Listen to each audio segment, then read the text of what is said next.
SLT within online learning සහ online working සඳහා ඇදහිය නොහැකි data දීමනා GB 30ක් රුපියල් 195යි GB 100ක් රුපියල් 490යි අඩුම මිලට වැඩිම data SLT වෙතින්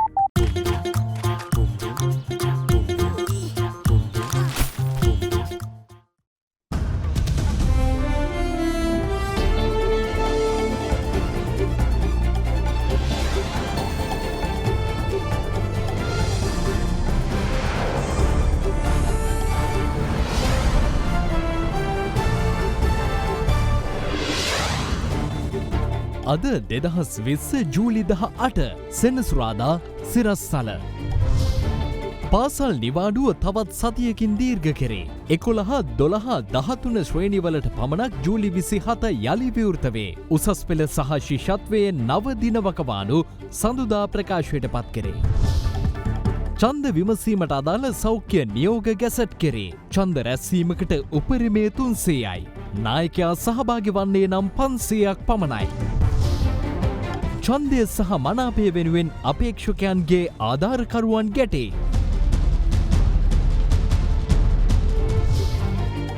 කඩා දැමූ රාජමණ්ඩප ගොඩනැගිල්ල ගැන පුරාවිද්‍යා අධ්‍යක්ෂ ජනරාල් විමර්ශන ආරම්භයි. අඟහරුවාදට පෙර මේ වාර්තාව ගරු අග්‍රාමාත්‍යතුමා වෙත ඉදිරිපත් කරන්න පුළුවන්. ඇල්කොහොල් අඩංගු හෑන්ඩ් සැනිටයිසර් භාවිත කරන්න. ලෙඩ රෝග ඇති කරන විෂ බීජවලට එරෙහිව සටන් කරන්න. හඳුන්වා දීමේ මිල රුපියල් 350යි. From Ada Derana, this is Ada Derana, Late Night Prime. Live from Studio 24 in Colombo.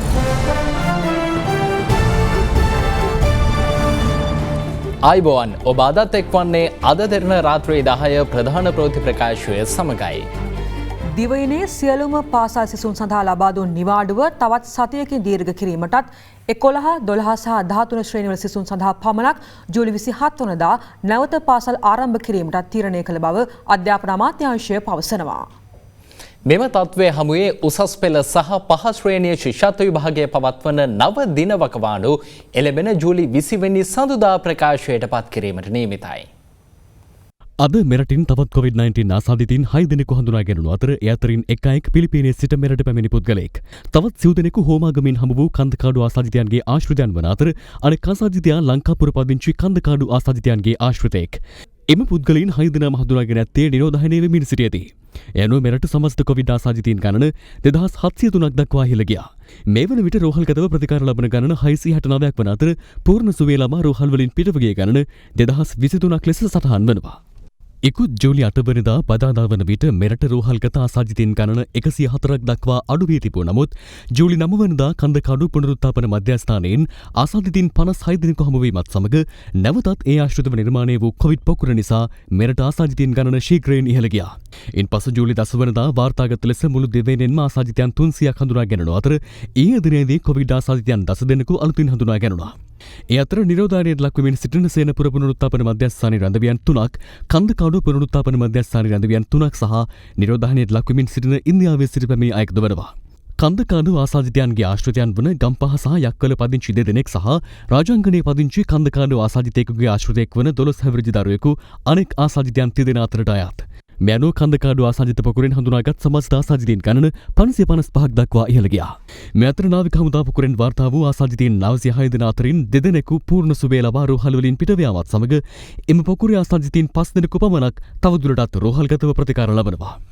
මේ අතර කොවිඩ් පාලන කටයුතු වලින් මහජන සෞඛ්‍ය පරීක්ෂකවරුන් ඊයේ ඉවත් වීමෙන් පසු අද දින ඔවුන්ගේ නියෝජිතින්ගේ සහභාගීත්වයෙන් විශේෂ සාකච්ඡාවක් පැවැත්වුණා.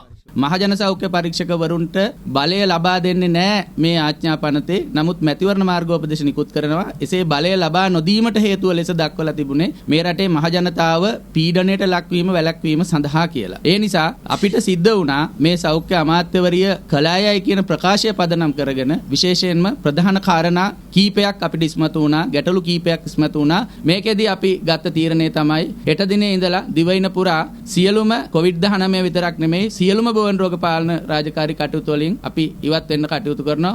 ඒ වගේම ඉදිරියේදී මේ තත්ත්වය තවත් තීව්‍ර වුණොත් සහ රජයේ වාදී නිලධාරීන්ගේ සංගමය ඇතුළු වෘත්තීය සංගම් හෝ වෙනකත් වෘත්තීය කණ්ඩායම් විසින් මේ තත්ත්වය වියවුලටපත් කෙරුවොත් අපි සියලු දෙනාම මේ වෘත්තීය සමිති ක්‍රියාමාර්ගය ඊට එහාට ගෙනහිල්ලා අඛණ්ඩ වැඩවර්ජන ක්‍රියාමාර්ගයක් දක්වා ගෙනියන්න සිද්ධ වෙයි කියන එකත් අපි අනතුරු අඟවනවා. මේකට අතිගරු ජනාධිපතිතුමාගේ මැදිහත් වීම අපි අපේක්ෂා කරනවා මේ ගැටලුව විසඳීම සඳහා. අපි මේ මොහොතේ නිරෝධායන පනතේ නීතිමය රැකවරණය හදලා දුන්නොත් මේ මොහොතේ ඉඳලා වෘත්තීය සමිති ක්‍රියාමාර්ගය අත්හිටවනවා අපි. වත්මන් තත්ත්වයේ සැලකිල්ලට ගනිමින් පොදු ස්ථානවලදී මුඛාවරණ පැළඳීම අනිවාර්යෙන් සිදු කරන ලෙස සෞඛ්‍ය අංශ සහ පොලිසිය දැනුම් දුන් අතර අද පොලිස් නිලධාරීන් ඒ පිළිබඳව දැඩිව අවධානය යොමු කරනු ලැබුවා. දාගෙන යන්න. මාස්ක් එකක් දාන්න ඕනේ දැන්. දාගෙන යන්න. ඕක ඔහොම දාලා හරියන්නේ නැහැ. ඔහොම දාන ගන්න නෙවෙයි ඕක. මහාය කපයි සම්පූර්ණ වෙන්නේ. ඕකේ මාස්ක් එක කො ඕවින් දුවන්න එපා.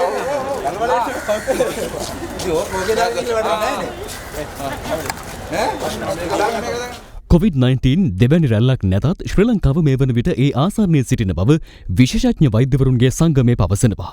අද තත්ත්වය ගැන යම්තාක් දුරකට අපි විශේෂඥ වෛද්‍යවරු හැටියට කනස්සල්ලකින් පසු වෙන්නේ. ඒකට හේතුව තමයි දැන් පැතිරිලා තියෙන තත්ත්වය කොයි අතට යයිද කියන එක ගැන අපිට යම්කිසි සැකයක් තියෙන නිසා. මේක මූලික සංදියේදී මේකට මුහුණ දුන්නු විදිය ඉතා විශිෂ්ටයි. අපි ඒ ගැන ඉතාමත්ම සෑයීමකට පත් වෙනවා.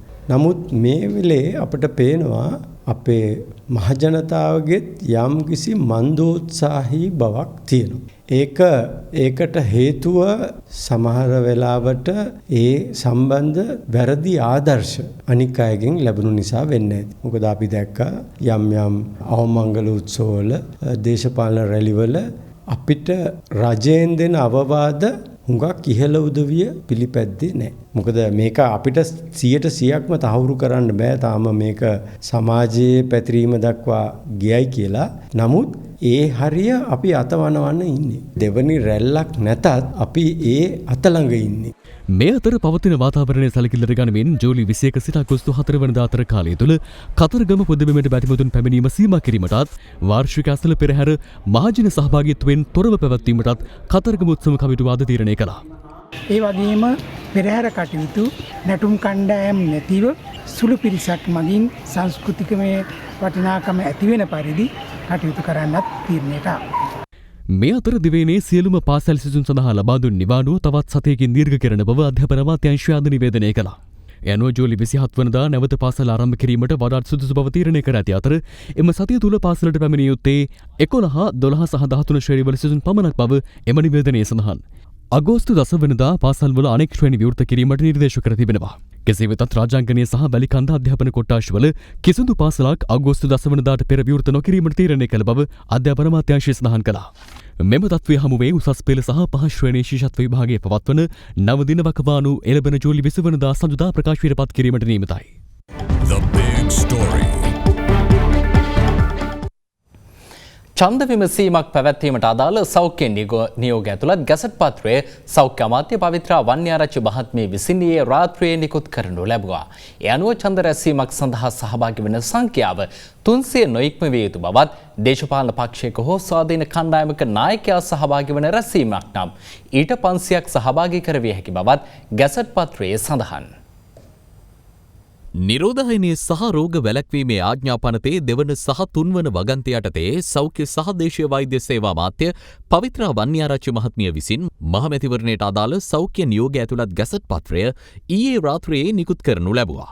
එම නියෝග 2020 අංක 1 දරන 2019 කොරෝනා රෝගය COVID-19 ඡන්ද විමසීම් නියෝගය යනුවෙන් හඳුන්වා දී තිබෙනවා.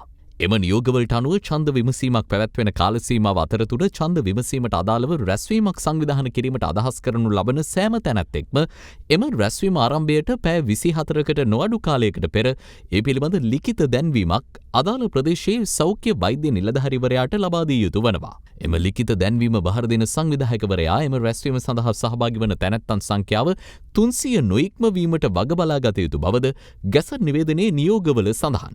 එසේ වුවද දේශපාලන පක්ෂයක හෝ ස්වාධීන කණ්ඩායමක නායකයා එම රැස්වීමට සහභාගී වන්නේ නම් සහභාගී වන පිරිස 500ක් දක්වා ඉහළ නැංවීමටද ගැසට් පත්‍රයේ සඳහන් නියෝගවලින් අවස්ථාව සලසා දී තිබෙනවා. සංවිධායකවරයා විසින් රැස්වීමක් සඳහා පැමිණෙන සෑම අයෙකුගේම නම, හැඳුනුම්පත් අංකය සහ එම තැනැත්තා සම්බන්ධ කරගත හැකි විස්තර පිළිබඳ වාර්තාවක් පවත්වා ගැනීම සිදු කළ යුතු අතර පැමිණෙන තැනැත්තන්ට සබන් හෝ විෂබීජ නාශක දියර යොදා දෑත් සෝදා ගැනීමට ප්‍රමාණවත් පහසුකම් සැලසිය යුතු බවද ගැසට් නිවේදනයේ සඳහන් වනවා. එමෙන්ම කතිකය ඇතුළු රැස්වීම සඳහා පැමිණෙන තැනැත්තන් දෙදෙනෙකු අතර මීටරයකට නොඅඩු සමාජ දුරස්ථ භාවයක් තබා ගැනීමට වගබලා ගත යුතු අතර රැස්වීමට පැමිණෙන සෑම අයෙකුම සෑම විටකදීම මුඛ ආවරණයක් පැළඳ සිටිය යුතු බවද සෞඛ්‍ය අමාත්‍යවරිය නිකුත් කළ ගැසට් පත්‍රයේ සඳහන්. එසේම යම් තැනැත්තෙකු විසින් මයික්‍රොෆෝනය ඇතුළු උපකරණ භාවිත කිරීමෙන් පසු එම උපකරණ විෂබීජහරණය කිරීමද ගැසට් නිවේදනයෙන් නියෝගයක් ලෙස නිවේදනය කර තිබෙනවා. එසේම අත්පත්‍රිකා හෝ වෙනත් මුද්‍රිත ද්‍රව්‍ය බෙදා හැරීමට ඡන්ද හිමියන්ගේ නිවෙස් වෙත පැමිණෙන කණ්ඩායමක් 5 දෙනෙක් නොඉක්ම විය යුතු බවද නියෝගමාලාවේ සඳහන්. ඡන්ද විමසීමක් පැවැත්වෙන කාල සීමාව අතරතුර අපේක්ෂකයෙකුගේ කාර්යාලයට සහ එම පරිශ්‍රයට කිසිදු මධ්‍යස්ථාරයක් රැගෙන නොයන බවට හෝ එහිදී මධ්‍යස්ථාර පරිභෝජනය නොකරන බවට වගබලා ගත යුතු බවද එහි නියෝගයක් ලෙස සඳහන්ව තිබෙනවා. එමෙන්ම අපේක්ෂකයෙකුගේ කාර්යාලයේ හෝ එම පරිශ්‍රය තුළ සූදු ක්‍රීඩාවේ හෝ හැකියාව උරගා බැලීමේ ක්‍රීඩාවෙන් නොයෙදෙන බවට වගබලා ගත යුතුයයිද ගැසට් නිවේදනයේ දැක්වෙනවා. එසේම ඡන්ද පොලක සහ ඡන්දය ගණන් කිරීමේ මධ්‍යස්ථානයක සිටින සෑම තැනැත්තෙක්ම එම පරිශ්‍රවලට ඇතුළු වීමට පෙර සබන් හෝ විෂබීජ නාශක යොදා දෑත් විෂබීජ හරණය කළ යුතු අතර සෑම අවස්ථාවකදීම මීටරයකට නොඅඩු සමාජ දුරස්ථ භාවයක් පවත්වා ගනිමින් මුඛ ආවරණයක් පැළඳ සිටිය යුතු වනවා. මෙම ගැසට් නිවේදනයේ ඡන්ද විමසීමක් පැවැත්වෙන කාල සීමාව යන්නෙන් අවස්ථාවෝචිත පරිදි ජනමත විචාරණයක් හෝ ඡන්ද විමසීමක් හෝ පැවැත්වීම සඳහා ප්‍රකාශනයක් හෝ නියමයක් හෝ කරනු ලැබූ දිනේ සිට එම ජනමත විචාරණයේ හෝ ඡන්ද විමසීමේ ප්‍රතිඵලය ප්‍රකාශයට පත් කරනු ලබන කාල සීමාවෙන් අවසන් වන කාල සීමාව අදහස් වන බව ගැසට් පත්‍රයේ සඳහන්. කුරුණෑගල නගර සභාව විසින් ඓතිහාසික බුවනකබා රාජසභා මණ්ඩප ගොඩනැගිල්ල කඩා දැමීමේ සිද්ධිය පිළිබඳ පංචපුද්ගල විද්වත් කමිටුවේ වාර්තාව ලබන අඟහරුවාදාට පෙර අග්‍රාමාත්‍යවරයා වෙත බාර දිය හැකි බව එහි සභාපති පුරාවිද්‍යා අධ්‍යක්ෂ ජෙනරාල් ආචාර්ය සෙනරත් දිසානායක මහතා පවසනවා. අද එම ස්ථානය නිරීක්ෂණය කිරීමෙන් පසු ඔහු මේ බව සඳහන් කළා. කුරුණෑගල නගර මධ්‍යයේ පිහිටි 13 වැනි සියවසේදී කළ මෙම ගොඩනැගිල්ල 1940 අංක 9 දරන පුරාවස්තු ආඥා පනත යටතේ පුරාවිද්‍යා ආරක්ෂිතයක් ලෙස ගැනෙන ස්මාරකයක්. මෙහි කොටසක් ජූලි 14 වෙනිදා රාත්‍රියේ කුරුණෑගල මහනගර සභාව විසින් ඩෝසර් කඩා දමා තිබුණා. පාර්ශව කිහිපයක් අදාළ සිද්ධියට එරෙහිව අද විරෝධතාවයේ නිරත වුණා.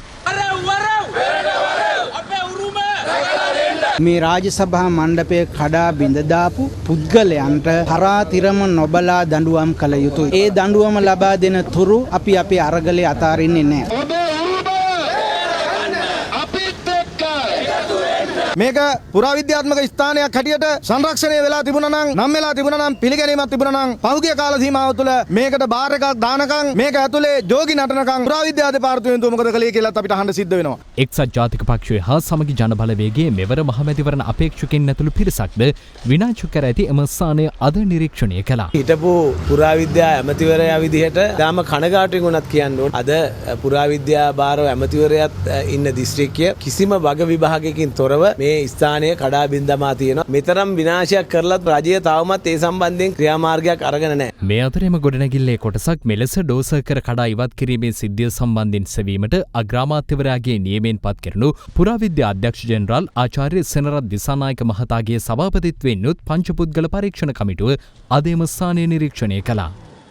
අපි කාලාන්තරයක් තිස්සේ අපි දන්නවා මේකේ පුරාවිද්‍යාත්මක වටිනාකමක් තියෙනවා කියලා. අපි මේ කමිටුවක් හතර ඇවිල්ලා දැන් අපි අපේ වාර්තාව බාර දෙන්න තරම් අපි දැන් දත්ත රැස් කරා. ඒ දත්ත අනුව අපි බලාපොරොත්තු වෙනවා අඟහරුවාදාට පෙර මේ වාර්තාව ගරු අග්‍රාමාත්‍යතුමා විතර අපේ ලේකම්තුමා මාර්ගයෙන් ඉදිරිපත් කරන්න පුළුවන් වෙයි කියලා. පුරාවිද්‍යා වටිනාකම තියෙන ස්ථානයක් මත්තටම කුලියට දිය හැකිද? පුළුවන්. සාමාන්‍යයෙන් ලෝකෙම තියෙන ප්‍රවණතාවයක් තමයි උරුම ගොඩනැගිලි. සාමාන්‍යයෙන් මොකක් හරි භාවිතයකට යොදවනවා. උදාහරණයකට අපේ කොටුවේ තිබෙන පැරණි රෝහල අපි ඒක භෝජනාගාරයකට පාවිච්චි කරගෙන යනවා. ලංකාවේ උදාහරණ 18ක් වැඩි තියෙනවා. අපි භාවිතයට ඉඩ දෙනවා. මොකද ඒක හේතුව අපේ දෙපාර්තමේන්තුවක් හැටියට මේ වගේ ස්ථාන නඩත්තු කරන්න අසීරුයි. හැබැයි එහෙම උරුම ගොඩනැගිලි පාවිච්චි කරපමණට ඔවුන්ට පුරාවස්තුවක් විනාශ කරන්න හොයි වෙනසක් කරන්න හරි විකෘති කිරීමක් කරන්න බෑ. මේ කරපු වරද්දට සාමාන්‍යයෙන් දඬුවම මොකක්ද දිය යුත්තේ? පුරාවස්තු ආච්චා පනතයටතේ පුරාවස්තුවක් විනාශ කළොතින් එහෙම නැත්නම් විකෘති කළොතින් පැහැදිලි දඬුවමක් තියෙනවා. වසර 2.5 දක්වා සිර දඬුවමක්. ඒ වගේම රුපියල් 50,000 සිට 2,50,000 දක්වා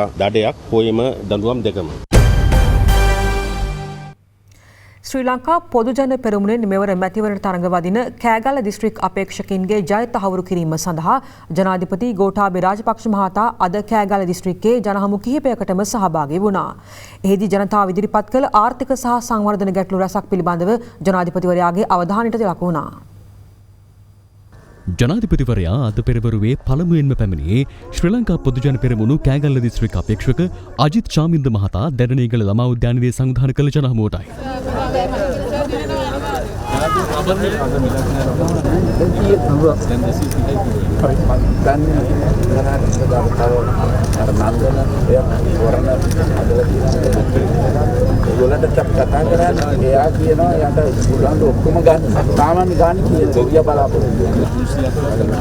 ජනාධිපතිතුමනි අපේ මේ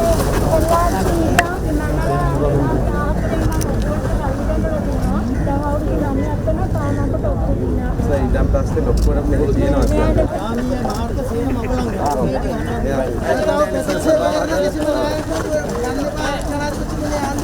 මොනවාද අඩු ගුරු ප්‍රශ්නේ ලොකෝටම තියෙනවා අපිට මේ පාර දෙන්න පුළුවන් පයිදාරින් ගන්නවනේ 50000 ඒ කට්ටිය දෙන්න පුළුවන්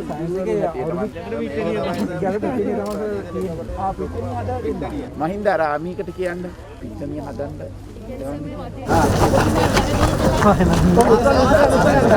දාගෙන වැඩන්නේ මං එනකොට කියලා දැරණීකල සහ වර්ධ ජනතාව වැඩිපුර ජීවත් වෙන ප්‍රදේශයක් ඉස්සෙල්ලා ජනතාව සම්බන්ධන මණ්ඩලයට අයිති වර්ධ පුද්ගලිකමේ නිසා ඒ මිනිස්සු සෑහෙන අසරණ වෙලා තියෙනවා ඉවත් වෙන්නේ නැරුව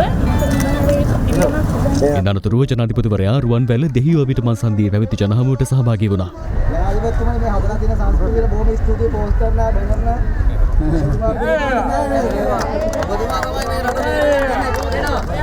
රුවන්වැල්ල මහජන ක්‍රීඩාංගණයේ ඉදිරිපිට පොළ භූමියේ සංවිධානය කර තිබූ ජනහමුවටද ජනාධිපතිවරයා සහභාගී වුණා.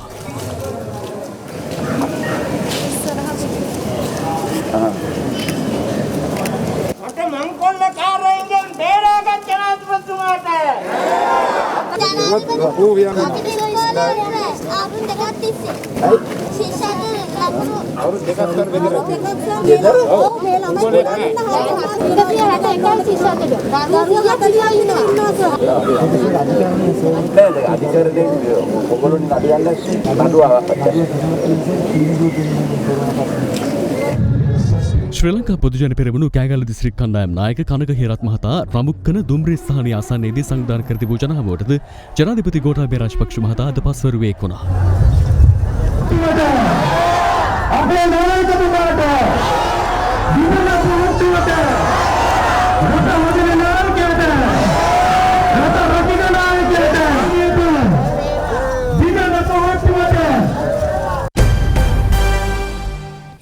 රුපියල් 1,13,000ක පමණ වටිනාකමින් යුත් මුද්දර වංචාවක් සම්බන්ධයෙන් බස්නාහිර පළාත් සභා මන්ත්‍රී නිමල් ආර් පීරිස් මහතා අත්අඩංගුවට ගෙන තිබෙනවා.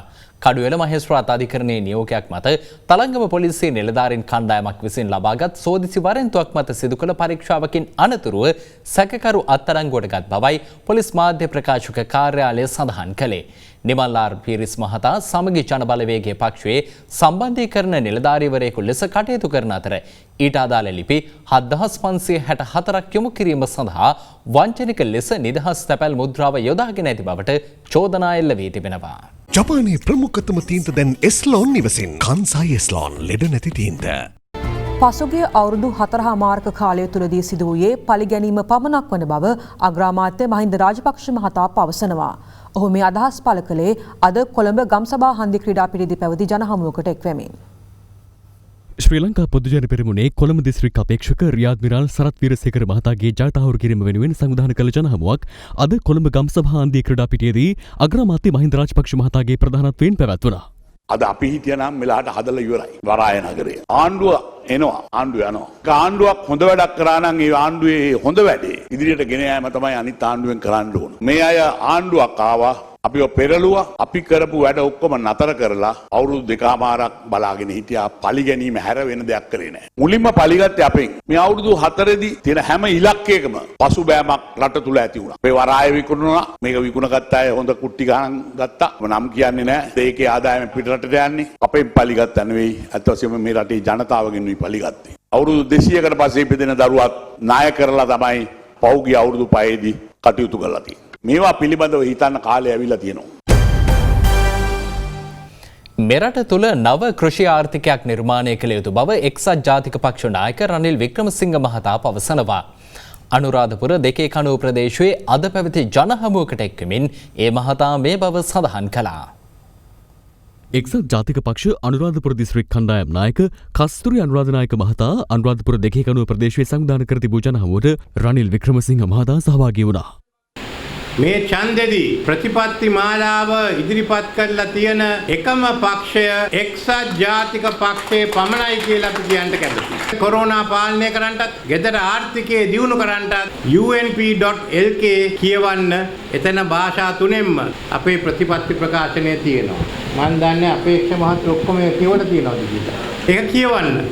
ආර්ථිකය ගොඩ ගන්න හැටි මං කියලා තියෙනවා. 2050 වෙනකොට ඉන්දියන් සාගර කලාපයේ ජනගහනය තව මිලියන් 500කින් වැඩි වෙනවා. කවුරු හරි මෙයාට කන්න දෙන්න ඕනේ. ඒක කරන්නට මේ පරණ ක්‍රමයට හේන් ගොවිතැන් කරලා කරන්න බෑ. ඒකයි අපි ඉන්නේ නව කෘෂි ආර්ථිකයක් ඇති කරන්න. ඒ සඳහා තාක්ෂණය ලබලා දෙන්න. Taman දැන් ණය වෙලා තියෙන ගොවි ණය ඒවා ගැන ප්‍රශ්නයක් නෑ. අපි විශාල සමාගම් වල ණයත් දැනට එකතු කරන්නේ නැත්නම් මේවත් එකතු කරන්නේ නැතුව ඉමු. හැම වෙලේම අපි ආම ආර්ථිකයේ අනිත් පැත්තට හැරෙවන්නේ. 2001 කරා 2005 කරා පාස්කු බෝම්බෙන් පස්සේ කරා. කිව්වා 225ම දියවන්නාවට දාන්න කියලා. දැන් 225ක් දියවන්නාවට දැම්මොත් එන්න පරිසර හානිය බලන්න. හොඳ වෙලාවට තිසා මෙහෙ දාන්නේ නැහැ තිසාවේවට. ඉතින් මේ අලුත් අය ඉන්නේ අපි දාලා තින්නේ. තරුණ අය අවස්ථාව දෙන්න. මම ඒගොල්ලෝ හදලා ගන්නම් අවුරුද්දකින් දෙකකින්. අපිට පුළුවන් මේක ඉදිරියට යන්න. ශ්‍රී ලංකා පොදුජන පෙරමුණේ නායකින් පුරාවිද්‍යා සම්පත් විනාශ කරන යුගයක් අද වන විට නිර්මාණය වී ඇතැයි සමගී ජන බලවේගයේ නායක සජිත් ප්‍රේමදාස මහතා පවසනවා. පොළොන්නරුව බුද්ධි මණ්ඩපයේදී ඊයේ පැවති ජනහමුවකට එක්වෙමින් ඔහු මේ පිළිබඳව අදහස් පළ කළා. ඉදිරි මහමැතිවරණයේදී සමගි ජන බලවේගයේ ජය තහවුරු කිරීම සඳහා පැවැත්වෙන ජනහමු මාලාවේ තවත් පියවරක් සමගි ජන බලවේගයේ නායක සජිත් ප්‍රේමදාස මහතාගේ සහභාගීත්වයෙන් පොළොන්නරුව බුද්ධි මණ්ඩපයේදී ඊයේ පැවැත්වුණා. රාජ සභා මණ්ඩපය කඩා දමලා තිබෙන්නේ මොනවටද? පාර දික් කරන්න. මෙන්න මිත්‍රවරුනි මහලොකුවට කතා කරේ අපේ කම ගැන. නමුත් මොකද්ද කරන්නේ? පුරා විද්‍යාත්මක වටිනාකමක් තිබෙන අපේ සම්පත ඔහොට්ටුවේ නායකයම විනාශ කරන යුගයක්. අපි ළඟ කාඩ්බෝඩ් දේශප්‍රේමීත්වය නැහැ. අපේ අම්මා කෙනෙක් මේ පැත්තෙන් කෑ ගැහුවා මොකද දන්නේ නැහැ නේද? රටට මාව ඕනෙලු. ඒ අම්මා කියනවා. මම කියනවා. ඒ අම්මගේ තමුන්නාන්සලාගේ ඒ ප්‍රාර්ථනාව නැති වෙන දවසේ මේ රටේ ජනතාව සැබෑ කරනවා. දේශපාලන වේදිකාවේ පළමු අදහස් කිහිපයක් වෙතයි දැන් අවධානය. පුරාවිද්‍යා කොමසාරිස් ජෙනරාල් කරපු පැමිණිල්ලට වහාම පියවර ගන්න ඕනේ. පියවර අරගෙන හරිනම් මේ නගරාධිපතිවරයා අත්අඩංගුවට ගන්න ඕනේ. ආණ්ඩුවෙන් හයියක් නැත්නම් කවුද ගිහිල්ලා ඔයගේ වැඩ කරා? පිර යන්න බලාවි. දැන් උතන ඒගොල්ලන්ට ඕන කරන කවුරු හිතවතුකට හොඳ වායු සමීකරණය කරපු ලොකු හෝටලයක් ගහ ගන්න දෙන්න හරි මොකක් හරි අවශ්‍යතාවයක්. පසුගිය ආණ්ඩුව කාලේ අපිට තොරතුරු තියෙනවා. එහෙම මේ හෝටල් ගහන්න ඉඩ දුන්නා කියලා. නගර සභාවේ නගරාධිපති නෙවෙයි, පොහොට්ටුවේ වේවා, කොහේ වේවා, මොන පක්ෂේ වේවා, ඒ විදිහට පුරාවිද්‍යාත්මක ඓතිහාසික උරුමයක් විනාශ කරන්න කාටවත් අයිති නැහැ. මෙම අවදානමක් තියෙනවා මේ කඩන්න මෙහෙම පිරිසක් උනන්දුවෙන් ඉන්නවා කියලා දැනුවත් කරලා තියෙද්දි. රාජපක්ෂලාට යාළුවෝ නම් ඕනම දෙයක් කොහොම නෙමෙයි මාලිගාව කඩලා බිම දැම්මත් රාජපක්ෂලා නිකන් ඉන්නවා. පුරාවිද්‍යා දෙපාර්තමේන්තුවේ අර්ථය අපි රැක ගන්න ඕන දෙයක්. ඒ නිසා තමයි අපේ අග්‍රාමාත්‍ය මහින්ද රාජපක්ෂ මැතිතුමා මේ සම්බන්ධව ඉතා ඉක්මනින් කමිටුවක් පත් කරලා 23 වෙනිදාට පෙර මේ කමිටු වාර්තාව ලබා දෙන්න ඕන. අගමැතිතුමාගේ කමිටු නෙමෙයි මේකට උත්තරය. චූදිතයන් නිදහස් කරන සුප්‍රසිද්ධම ක්‍රමවේදයේ වෙච්ච කමිටු නෙමෙයි මේකට උත්තරය. ඔව් කමිටු දාලා හරියන්නේ නැහැ. පළවෙනියෙන් කරන්න තියෙන්නේ අපි දන්නවා නීතිය අනුව වලක් කෑරුවොත් නැත්නම් ගලක් කැඩුවොත් ඒවට අරන් ගිහලා දවස් 4ක් ඇතුළට දානවා මේ රටේ අහිංසක දුප්පත් මිනිස්සුන්. නමුත් මේ නගරාධිපතිවරයාට මම දන්නේ නැහැ මොකද තිබෙන බලය කියලා. ඒගොල්ලන්ගේ පක්ෂ නගරාධිපතිවරයා මැදිහත් වෙලා පෞරාණික භූමියක් බුල්ඩෝසර් කරලා දාන්න. මේ මාධ්‍යමය වාර්තා කරන නිසා හොඳයි. නැත්තම් මේවට මොනවද දෙන්නේ කියලා රටේ ජනතාව දන්නේ නැහැ. මාධ්‍ය පරම යුතුයකම හොරු හප්පන්න. හොරු හැප්පුණාම අලිබබත් හොයාගන්න පුළුවන්, හොරු 40ත් හොයාගන්න පුළුවන්. අර බෑක් සයිඩ් රංජන් මට මඩ ගහන්න පටන් ගන්නවා. පළ තියෙන රුකට තමයි ගල් ගහන්නේ. දැන් අභියෝගයේ ප්‍රසන්න රණතුංග. මට නම් ඒක අභියෝගයක් නෙමෙයි. මොකද අපි දැන් දිනලා ඉවරයි. ප්‍රසන්න රණතුංග කිව්වේ මහින්ද අතහැරලා ගියේ උන්ට ඡන්දෙ දෙන්න එපා. බඩගෝස්තරවාදී දේශපාලනයට තිත තියන්න කාලය ඇවිල්ලා තියෙනවා. මේ දවස්වල සංචාරක කුරුල්ලෝ එනවා. කුරුල්ලෝ පිල් විදාගෙන නටනවා. හැබැයි මේ අගෝස්තු 5 වෙනිදාන් පස්සේ සීත ඍතුව ළඟ. උන් එකෙක්වත් එන්නේ නැහැ. එදා හිටපු මේ ගේ කුරුල්ල හැමදාම ඉන්නවපත් එක. ගමේ වේවා නොවේවා රටේ මිනිසුන්ට ඡන්දෙ දෙන්න ඕනේ. මේ පුංචි රටක්. මේ රට ඇතුලේ අපි හැමෝම මේ රට වෙනුවෙන් පෙනී හිටිනවා. මේක ඇතුලේ මේ නගර ගම කීකේ බෙදාගෙන මේවා මේ කුලල් කාගෙන මේ කරන දේශපාලනේ පැත්තක දාලා රටට ආදරය කරන මිනිස්සු අරගෙන රට ඇදුවොත් හැමදේම හැදෙනවා. තංගල්ලේ සහ අනුරාධපුරේ ස්ථාන දෙකකදී මෙවර තරඟවදින අපේක්ෂකයින්ගේ ආධාරකරුවන්ට සිදු වූ පහරදීම් වලින් දෙදෙනෙකු රෝහල්ගත කර තිබෙනවා. මින් එක් ගැටුමක් සිදුව ඇත්තේ එකම පක්ෂයේ ආධාරකරුවන් දෙපිරිසක් අතරයි. ශ්‍රී ලංකා පොදුජන පෙරමුණේ අනුරාධපුර දිස්ත්‍රික්කයෙන් තරඟවදින මහාචාර්ය චාන්ද්‍ර ජයසුමර මහතාගේ ආධාරකරුවන් පිරිසකට තවත් පිරිසක් පහර දෙන ආකාරය CCTV කැමරාවක මෙලෙස සටහන්ව තිබුණා.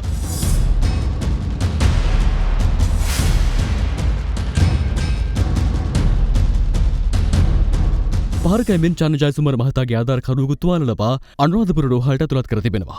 සාම්ප්‍රදායික දේශපාලන නායකත්වය වෙනුවට අලුත් දැනුගත් අයට ජනතාවගේ වැඩි කැමැත්තක් හිමි වෙලා තියෙනවා. මේ කාරණේ ඉවසා ගන්න බැරි ඇතැම් පිරිස් ඊටාම කැත විදිහට නින්දිත විදිහට අනුරාධපුර දිස්ත්‍රික්කය තුල දේශපාලන භීෂණයක් ඇති කරලා තියෙනවා. අප හිතනවා අගෝස්තු 5 වෙනිදා අනුරාධපුරයේ ජනතාව මේ දේශපාලන භීෂණය ඇති කරලා තියෙන පුද්ගලයන්ට එරෙහිව නිසි ක්‍රියාමාර්ග ගනී. මේ අතර තංගෙල්ල මැදකැටිය ප්‍රදේශයේදී එක්සත් ජාතික පක්ෂ අපේක්ෂක දිනේෂ් කුමාරගේ රියදුරට එම අපේක්ෂකයාගේ නිවස ඉදිරිපිටදී පහර දී තිබෙනවා. ඊ රාත්‍රී 4 පමණ පහර දීම සිදු ඇති අතර ඒ දිනේෂ් කුමාරගේ නිවසේ CCTV කැමරාවල සටහන්ව තිබුණේ මේ ආකාරයෙන්.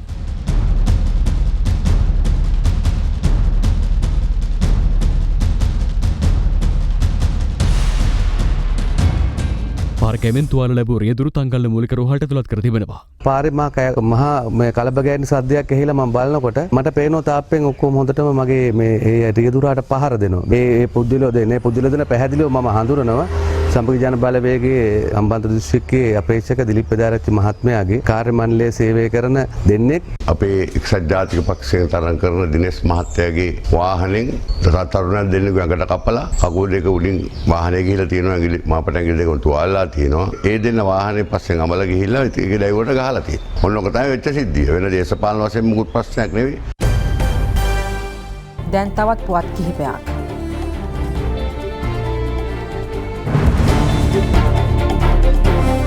ත්‍රේරෝද රථයක් යොදාගෙන හෙරොයින් අලෙවි කිරීමේ නිරතව සිටි නිරංජන් දමිතන හොත් හෝකන්ද රයිඩර් නැමැත්තා අතුරුගිරිය පොලිස් කොට්ටාශ බුද්ධ්‍යංශ නිලධාරීන්ට ලැබුණු තොරතුරකට අනුව මාළඹි අරංගල ප්‍රදේශයේදී පොලිස් අත්අඩංගුවටගෙන තිබෙනවා. සැකකරු පොලිස් විශේෂ කාර්යබාලකායේ හිටපු සාජන්වරයෙකු වන අතර අත්අඩංගුවට ගන්න අවස්ථාවේදී ඔහු සතුව තිබී හෙරොයින් ග්‍රෑම් 5 මිලිග්‍රෑම් 860ක් පොලිස් භාරයට ගැනුණා. අත්අඩංගුවටපත් නිරංජන් දමිතන හොත් හෝකන්ද රයිඩර් නැමැත්තාගෙන් සිදු කළ වැඩිදුර ප්‍රශ්න කිරීමවලදී හෝකන්දර උතුර ප්‍රදේශයේ පියඩි සැකකරුගේ නිවසේ සංගවා තිබී යුද හමුදා නිලැඳුම් කොටස් කිහිපයක්, රම්බෝ වර්ගයේ පිහි 2ක්, ජීවුන්ඩ 2ක් සහ හිස් පතුරුම් කොපු 4ක්ද පොලිස් භාරයට ගෙන තිබෙනවා. දැනට රක්ෂිත බන්ධනාගාරගතව සිටින කොස්ගොඩ තාරක සහ ගගන යන පාතාල කලි නායකයන්ගේ මහා පරිමාණ හෙරොයින් ජාවාරම් වලට සම්බන්ධ පුද්ගලයෙකු මහරග මැරවලදී හෙරොයින් ග්‍රෑම් 1 මිලිග්‍රෑම් 170ක් සමග පොලිස් අත්අඩංගුවට ගෙන තිබෙනවා. ඒ පෑලියගොඩ පොලිස් නිලධාරීන් එම ප්‍රදේශයේ සිදු කළ වැටලීමකදී රන්මාලයක ව්‍යාජ ගාංචුවක් පෙන්වා රුපියල් 5000ක මුදලක් වංචා කළ පුද්ගලයෙක් අත්අඩංගුවට ගැනීමට බගවන්තලා පොලිසිය ඊයේ සමත් වුණා. මෙම පුද්ගලයා නුවරඑළිය ස්වර්ණාභරණ වෙළඳසැලකට පැමිණ මාලයක ගාංචුව රත්තරන් යන්න පරීක්ෂා කර දෙන මෙන් වෙළඳසැල් හිමිකරුගෙන් ඉල්ලා ඇති අතර එම ගාංචුව රුපියල් 50000ක් වටින බව වෙළඳසැල් හිමිකරු පවසා තිබෙනවා. ඊට පසු රුපියල් 50000ක රත්තරන් මාලයක් මිලදී ගන්නා සැකකරු ගාංචුව සහ ඉතිරි මුදල් පමණක් වෙළඳසැල් හිමිකරුට ලබා දෙන අතර ඉන්පසු ඔහු එම ගාංචුව මාරු කර ව්‍යාජ ගාංචුවක් එම ස්ථානයේ තබන අයුරු CCTV කැමරාවල මෙලෙස සටහන්ව තිබුණා. පසුව බගවන්තලාව පොලිසිය විසින් සැකකරු අත්අඩංගුවට ගැනීමට සමත්ව තිබෙනවා. සැකකරු අත්අඩංගුවට ගෙන පරීක්ෂා කිරීමේදී ඔහු සන්තකයේ තිබී රන් අත්පලඳනාවක්, රන් පෙන්ඩන්ට් 4ක් සහ ගාංචු 3ක් හමු වී තිබුණා. පිළියන්දල මකුළුදුව එගොඩවත්ත ප්‍රදේශයේදී කාන්තාවක් පැදවූ ත්‍රිරෝද රථයක් යතුරුපැදි 2ක ගැටි සිදු වූ අනතුරකින් 5 දෙනෙකු සුළු තුවාල ලබා තිබෙනවා. අනතුර සිදුවන අවස්ථාවේ රියදුරු කාන්තාව බීමත්ව සිට ඇති බවයි මූලික පරීක්ෂණවලදී අනාවරණ වුණේ. හිටපු ග්‍රන්ථ ප්‍රකාශන කොමසාරිස්වරයෙක් ලෙස කටයුතු කළ අභාවප්‍රාප්ත දයානන්ද මුදලිගේ මහතාගේ දේහය පිළිබඳ අවසන් කටයුතු හෙට පස්වරුවේ බොරැල්ල සුසාන භූමියේදී සිදු කිරීමට නියමිතයි. ඒ මහතාගේ දේහය මේ වන විට කොළඹ පෞද්ගලික මාශාලාවක තැන්පත් කර තිබෙනවා. ඒ සමගින් අද දෙරණ රාත්‍රී 10 ප්‍රධාන ප්‍රවෘත්ති විකාශය නිමාවට පත්වනවා. සුබ රාත්‍රියක්.